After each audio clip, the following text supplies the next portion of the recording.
இது ஏன் வாழ் அப்படின்னு பார்த்தோன்னா, வாழ் இஸ் மீன் பை லிவ். ஒரு வீடு கட்டுறோம் அப்படின்னா இந்த உலகத்தில் சில வருஷங்கள் இருக்க போகுது. அதுக்கு ஒரு உயிர் கொடுக்குற மாதிரியான விஷயங்கள் இருக்கணும் ஒரு வீட்டுக்கு.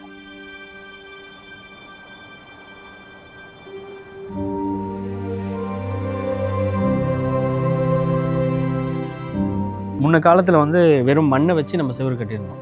அந்த மண்ணோட செவுரு பார்த்தோன்னா அதுக்குன்னு ஒரு தன்மை இருக்குது. அந்த மண் செவுரு ஒரு ஜீவன் மாதிரி. வேடந்தாங்கல்ன்றது வந்து இங்கேருந்து 3 கிலோமீட்டர்ஸ் தள்ளி இருக்குது. அது வந்து ஒரு பேட் சென்சுரி. இங்கே வந்து ஒரு பறவைகள் சரணாலயம் இருக்குது.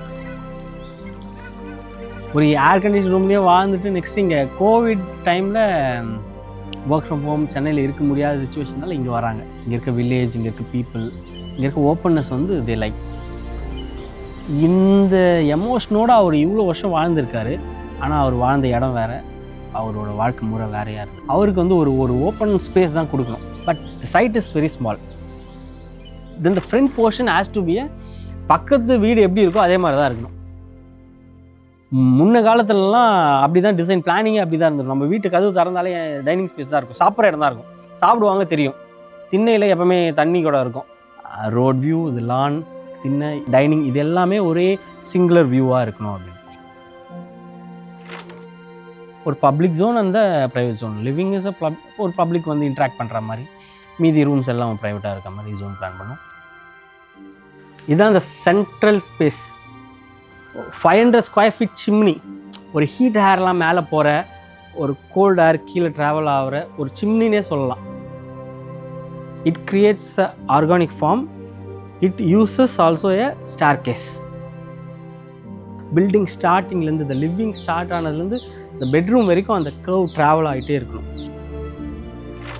ஒரு கிளாத்தை எடுத்து நம்ம ஒரு ஒரு ஒரு டேபிள் மேலே போடுற மாதிரியான ரெயின்ஃபோர்ஸ்மெண்ட் டிசைன் பண்ணியிருக்காரு என்னோடய ஸ்ட்ரக்சரல் இன்ஜினியர் ஜெயக்குமார். பட் இந்த ஃபஸ்ட்டு கோர்ட்யார்டில் என்ன பிளான் பண்ணியிருந்தேன்னா, ஒரு சிங்குலர் பிரிட்ஜ் இருக்கணும் அப்படின்னு பிளான் பண்ணேன். அந்த பிரிட்ஜ் வந்து ஒரு மேலே ஒரு லைன், கீழே ஒரு லைன், கீழே வந்து ட்ராவல் பண்ணணும், மேலே ட்ராவல் பண்ணணும். பேரசைட்னு ஒரு படம் இருக்குது. அவர் டிரைவராக ஒர்க் பண்ணுவார். அவருக்கு ஒரு முதலாளி இருப்பார், ஓனர் இருப்பார். அவர் மேலே ஒரு ஸ்மெல்லு வருது, ஒரு அந்த டிஸ்கஷன் போயிட்டே இருக்கும். ஒரு டைமில் ஒரு பிரிட்ஜில் போவாங்க. அந்த டைமுக்கு முன்னால் வந்து ஃபுல்லாக ஃப்ளட்டு வந்து அந்த பிரிட்ஜு கீழே இருக்கிற அந்த ஸ்லோப்பில் இருக்க பீப்புள் எல்லார் வீட்லேயும் தண்ணி ஆகிடும். இவருக்கு ஸ்மெல் மட்டும்தான் தெரியும். ஃப்ளட்டுன்னு ஒன்று வந்துருக்கு. ஃப்ளட்டு வந்தால் நீங்கள் மேலே இருக்கீங்க, உங்களுக்கு ஒன்றும் ஆகாது. கீழே இருக்கவங்களுக்கு என்ன ஆகுனே உங்களுக்கு தெரியாது. அந்த ஸ்மெல்லை உன்னால் போவே வைக்க முடியாது. அவங்களோட ரீசனே தெரியாது. நம்ம கீழே யார் இருக்காங்களோ அவங்களுக்கு என்ன ப்ராப்ளம்னே நமக்கு தெரியாது. இந்த பிரிட்ஜுன்ற ஒரு விஷயம் எனக்கு ரொம்ப ஃபேசினேஷனாகவே இருக்குது. அதனால தான் இதை வந்து ஒரு லாங் கனெக்ஷனாக ஒன்று க்ரியேட் பண்ணணும். இது வந்து கீழேயும் நமக்கு ஒரு பிரிட்ஜ் கனெக்ஷன், இங்கேருந்து அடுத்த இடத்துக்கு போகிறதுக்கு ஒரு ட்ராவல், இங்கேருந்து மேலே போகிறதுக்கு ஒரு ட்ராவல். இந்த ட்ராவலை வந்து ஒரு கோர்ட்யார்டில் நம்ம க்ரியேட் பண்ணலாம். இந்த கர்வ்ஸ் பண்ணதுக்கப்புறம் கீழே வந்து நாய்க்குட்டிலாம் விளையாடிட்டுருக்கு. நாய்க்குட்டி விளையாடுது, போது வருது. இது வந்து ரொம்ப நல்ல விஷயம், அழகான விஷயம். ஆனால் இந்த நாய்க்குட்டி யாரும் கவனிக்காத மாதிரி தான் எல்லா பிரிட்ஜு கீழே இருக்க மக்களை யாரும் கவனிக்கிறது இல்லை. தென் இந்த கிச்சன், அந்த பெட்ரூம், இந்த தேர்ட் பார்ட், இந்த சம்திங் செமி ப்ரைவேட் பார்ட் அப்படின்னு சொல்லலாம்.